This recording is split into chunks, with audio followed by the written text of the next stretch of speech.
has been a really interesting sector-wide debate that's been going on for many, many years to make sure that we're not just protecting customers today with the service we provide them day in, day out, but also ensuring that there is water available for future generations. So a number of different areas. Obviously leakage is key to this, making sure that we don't waste the water ourselves, and I know customers are passionate about that, as we are.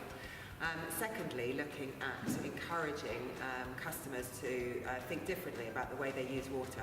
I look back at the summer that we've just had, the hot summer, and one of my son's school teachers, who's Australian, was quite surprised at the way that we use water in this country, clean, precious water to wash our cars. He was quite proud of the fact that he hadn't washed his car for a decade when he lived in Australia, and that was considered socially normal. So us working together across the sector to ensure that we are encouraging good use of water, whether that's grey water recycling for uses where we don't need to have clean water, or even just demand management in the home, so efficient showers or efficient products like washing machines. So thinking not just for today but for the long term with a whole load of different interventions so that we do have a resilient supply irrespective of what the climate may throw at us, which we've seen can throw some extremes over the last 12 months.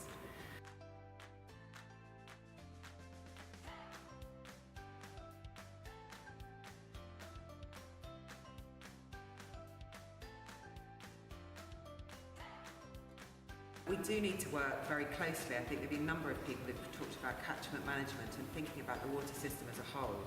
We've got a number of programmes, again, as I know, that exist right the way across the country, working with farmers to think about how pesticides are introduced into the water supply.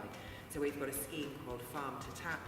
It's specifically focused at metaldehyde, but we've got other schemes on different pesticides that are used. And I'm really pleased that 90% of the high-risk crops in our areas, things like rapeseed, those farmers have signed up to reduce the amount of toxic chemicals that they use that get into the water supply.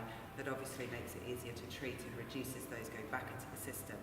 So I think with all things in the water cycle, there are so many different players involved. The water companies ourselves have got a huge responsibility to make sure that we work with other parties to keep this supply both in good quality water but also resilient